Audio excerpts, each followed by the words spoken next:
అధికారం అంటే ఆస్వాదించడం కాదు, అగ్ని పరీక్షలో నెగ్గటం. మున్సిపల్ ఎన్నికల వేళ తెలంగాణ రాజకీయం ఇప్పుడు సరికొత్త టర్న్ తీసుకుంటుంది. గెలుపే కొలమానం, పనితనమే పరమావధి. సీఎం రేవంత్ రెడ్డి గీసిన లక్ష్మణ రేఖ దాటలేక మంత్రులు ఎమ్మెల్యేలు ఉక్కిరిబిక్కిరవుతున్నారట. టార్గెట్ 90% రీచ్ అయితేనే సేఫ్ జోన్, లేదంటే డేంజర్ బెల్స్ మోగినట్టే. అసెంబ్లీ బడ్జెట్ సెషన్ తర్వాత కాంగ్రెస్లో భారీ ప్రక్షాళన తప్పదా? స్వీట్ న్యూస్ వినేదెవరు, చేదుగులికలు మింగేదెవరు? అసలు రేవంత్ మనసులో ఏముంది? గాంధీ భవన్ టు సచివాలయం హై టెన్షన్ రేపుతున్న ఆ పొలిటికల్ అనాలిసిస్ తెలుసుకుందాం.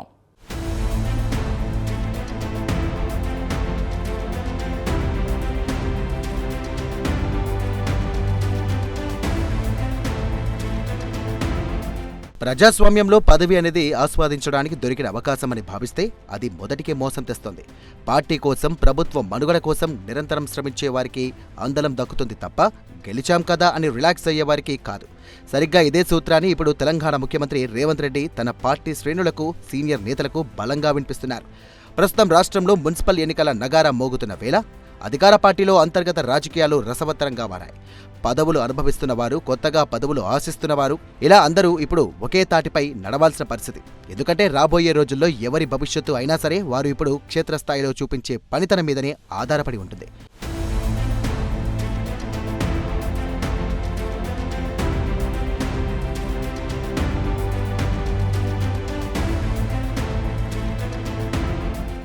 ఏ యుద్ధంలోనైనా సగం గెలుపు ఆత్మవిశ్వాసం మీదనే ఆధారపడి ఉంటుంది. ఇప్పుడు సీఎం రేవంత్ కాంగ్రెస్ శ్రేణులకు నిర్దేశించిన టార్గెట్ కూడా ఇదే కోవలకు వస్తుంది.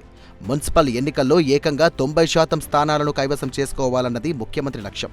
అసెంబ్లీ ఎన్నికల్లో సాధించిన విజయం గాలిబాటం కాదని, అది ప్రజల స్పష్టమైన తీర్పు అని నిరూపించుకోవాల్సిన బాధ్యత ఇప్పుడు కాంగ్రెస్ నేతల భుజస్కంధాలపై ఉంది. అందుకే గాంధీ భవన్ వేదికగా ప్రచార హీట్ను పెంచారు. మంత్రులు, ఎమ్మెల్యేలు, ఇన్ఛార్జీలు ఇలా ప్రతి ఒక్కరికి స్పష్టమైన బాధ్యతలు అప్పగించారు. గెలిచి తీరాల్సిందే, జెండా ఎగరేయాల్సిందే అన్న ఆదేశాలు స్పష్టంగా వెళ్లాయి. ఈ టార్గెట్ వెనుక రేవంత్ రెడ్డి మాస్టర్ ప్లాన్ ఉంది. ఇప్పుడు స్థానిక సంస్థల్లో క్లీన్ స్వీప్ చేస్తేనే భవిష్యత్తులో వచ్చే జమిలీ ఎన్నికలకైనా, పార్లమెంట్ ఎన్నికలకైనా క్యాడర్లో జోష్ ఉంటుంది, లేదంటే విపక్షాలు పుంజుకునే ప్రమాదం ఉంది.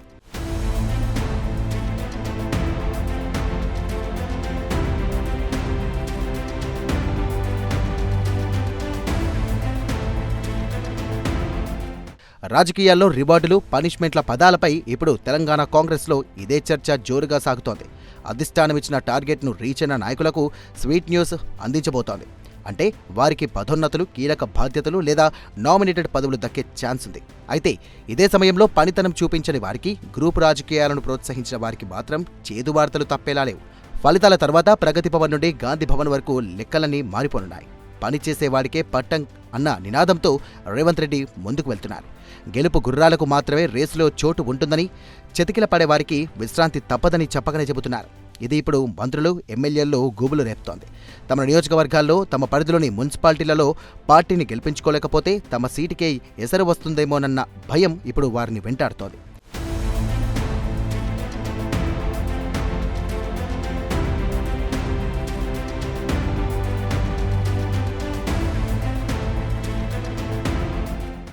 ఇప్పుడు అందరి దృష్టి ఎవరు సేఫ్ జోన్లో ఉంటారు, ఎవరు డేంజర్ జోన్లోకి వెళ్తారు అన్న అంశంపైనే ఉంది.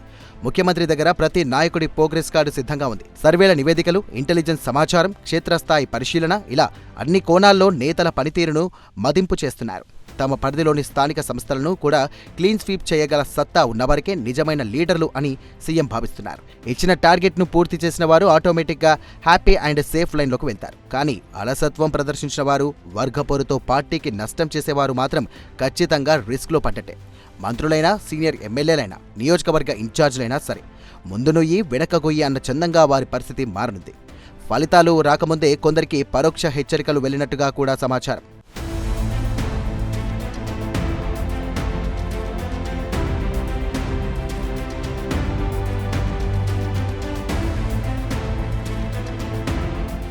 కౌంట్ డౌన్ స్టార్ట్ అయిపోయింది. అసెంబ్లీ బడ్జెట్ సెషన్ ముగియగానే అసలు సినిమా మొదలు కాబోతుంది. కేవలం మంత్రులకే కాదు, గాంధీ భవన్ బాసులకు గండం తప్పదా? అటు ప్రభుత్వంలో, ఇటు పార్టీలో భారీగా ప్రక్షాళనకు రంగం సిద్ధమైందా? ఉండేదెవరు, ఊడేదెవరు? ప్రస్తుతం అధికార పార్టీ నేతలు నిద్రపోనివని ప్రశ్న ఇదే. రేవంత్ రెడ్డి కొత్త టీం రెడీ అయిందనే సంకేతాలతో సీనియర్స్లో వణుకు మొదలైందట. ఇది కేవలం రాజకీయ ఎత్తుగడ కాదు, ప్రభుత్వ మనుగడ కోసం సీఎం వేస్తున్న వ్యూహాత్మక అడుగు. మరి ఆ డేంజర్ జోన్లో ఉన్న నేతలు ఎంతమంది? రేవంత్ మార్క్ రాజకీయం ఏ మలుపు తీసుకోబోతోంది? ఆ అనాలిసిస్ కూడా చూద్దాం.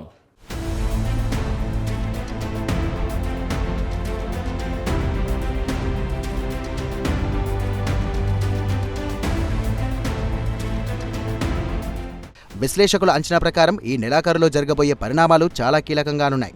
మున్సిపల్ ఎన్నికల ఫలితాలు వెలువడిన కొద్ది రోజులకే అసెంబ్లీ బడ్జెట్ సమావేశాలు ప్రారంభం కానున్నాయి. అంటే ఈ సమావేశాలు కొంతమంది మంత్రులకు చివరి అయ్యే అవకాశాలు కూడా లేకపోలేదు.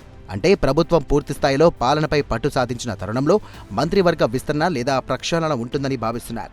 రేవంత్ రెడ్డి తన టీంను రీషఫిల్ చేయడానికి ఇదే సరైన సమయంగా ఎంచుకున్నట్లు తెలుస్తోంది. అప్పటి వరకు అందరికీ అవకాశాలు ఇస్తారు, కానీ బడ్జెట్ సమావేశాల తర్వాత ఆపరేషన్ స్టార్ట్ చేస్తారని టాక్. మొత్తానికి ఫిబ్రవరి, మార్చి నెలలు కాంగ్రెస్ పార్టీలో పెను మార్పులకు వేదిక కాబోతున్నాయి.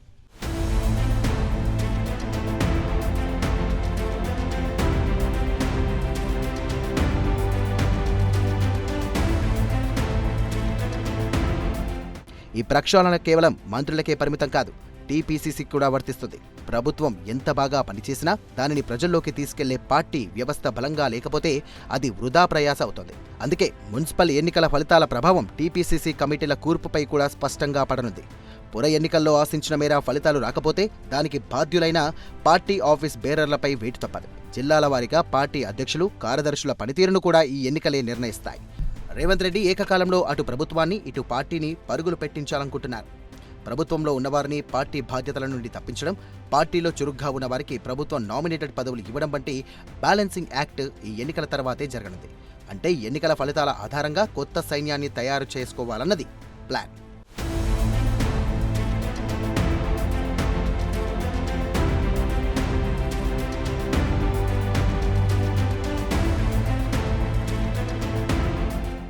ఇప్పటికే సోషల్ మీడియాలోనూ, పొలిటికల్ సర్కిల్స్లోనూ రేవంత్ న్యూ టీం గురించి ఆసక్తికరమైన చర్చ నడుస్తోంది. మున్సిపల్ ఎన్నికల ఫలితాలు ఈ కొత్త టీం ఎంపికకు ఒక ప్రమాణికం కానున్నాయి.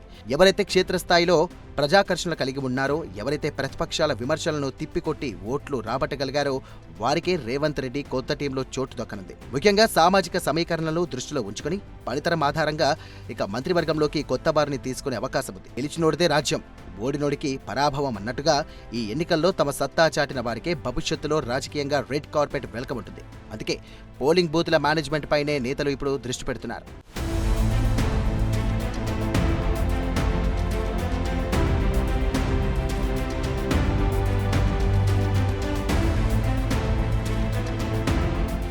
ఈ ప్రశ్న ఇప్పుడు మంత్రులను, ఎమ్మెల్యేలను నిద్రపోనివ్వడం లేదు. గెలుపుపై ధీమా ఉన్నా ఎక్కడో చిన్న భయం వారిని వెంటాడుతోంది. అధిష్టానం వద్ద తమ గ్రాఫ్ ఎలా ఉందో తెలియక సతమతమవుతున్నారు. గ్రూపు తగాదాల వల్ల ఆశించిన ఫలితాలు రాకపోతే ఆ నెపం తమపై పడుతుందేమోనన్న ఆందోళన కొందరు సీనియర్ నేతల్లో ఉంది. అందుకే ఈ ఎన్నికలను వారు జీవన్మరణ సమస్యగా తీసుకున్నారు. దీంతో ఇప్పుడు పార్టీలో ఒక రకమైన ఉద్విగ్న భారత వాతావరణం నెలకొంది. పైకి మేకపోతు గాంభీర్యం ప్రదర్శిస్తున్నా లోపల మాత్రం చేతులు కాలాక ఆకులు పట్టుకున్నట్లు కాకూడదని ముందు జాగ్రత్త పడుతున్నారు.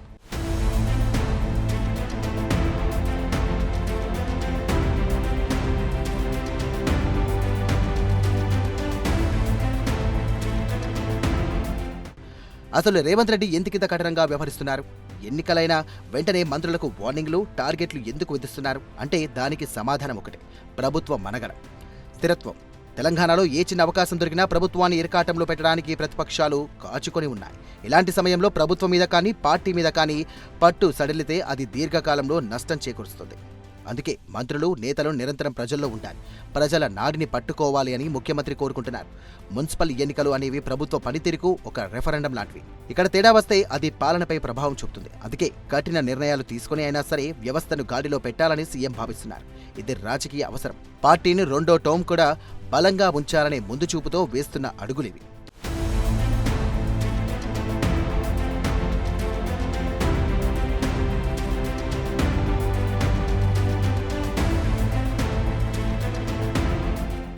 మున్సిపల్ ఎన్నికలు ఇప్పుడు తెలంగాణ రాజకీయాల్లో ఒక టర్నింగ్ పాయింట్ కాబోతున్నాయి. ప్రజలు వేసే ఓటు కేవలం కౌన్సిలర్లను, కార్పొరేటర్లను గెలిపించడానికి మాత్రమే కాదు, రాష్ట్ర స్థాయి నాయకుల భవిష్యత్తును నిర్ణయించడానికి కూడా ఉపయోగపడుతుంది. రేవంత్ రెడ్డి గీసిన ఈ లక్ష్మణ రేఖను ఎవరు దాటుతారు, ఎవరు ఆగిపోతారు అనేది ఆసక్తికరంగా మారింది. అటు అసెంబ్లీ బడ్జెట్ సమావేశాలు, ఇటు మున్సిపల్ ఫలితాలు, ఈ రెండింటి మధ్య నలిగిపోతున్న నేతలకు ఈ ఫిబ్రవరి నెల నిజంగానే ఒక అగ్ని పరీక్ష.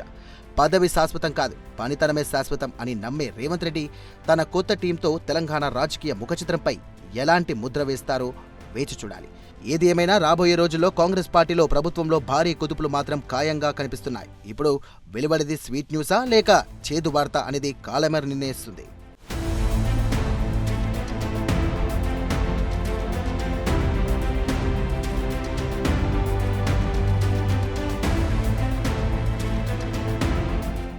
రాజకీయాల్లో గెలుపనేది ముగింపు కాదు, అసలు ప్రయాణానికి ఆరంభం మాత్రమే. పదవనేది పూలపాన్పు కాదు, ముళ్ళ కిరీటమని రేవంత్ రెడ్డి తన తాజా నిర్ణయాలతో మరోసారి రుజువు చేస్తున్నారు. రేపటి రోజున ఎవరి తలరాత్రులు ఎలా మారినా, మంత్రుల కుర్చీలు కదిలినా, పార్టీ పగ్గాలు మారినా, అంతిమంగా చరిత్రలో ఉండేది మాత్రం ప్రజల కోసం నిరంతరం శ్రమించిన నాయకుడే. మున్సిపల్ ఎన్నికల ఫలితాలు, ఆ వెంటనే జరిగే అసెంబ్లీ సమావేశాల తర్వాత వచ్చే మార్పులు కేవలం కాంగ్రెస్ పార్టీలో అంతర్గత వ్యవహారం మాత్రమే కాదు, రాబోయే 5 ఏళ్ల తెలంగాణ రాజకీయ ముఖచిత్రానికి సరికొత్త దిశానిర్దేశం. మరి ఆ మార్పుల సుడిగుండంలో తట్టుకు నిలబడేదెవరు? కాలగర్భంలో కలిసిపోయేదెవరు? కాలమే సమాధానం చెబుతుంది.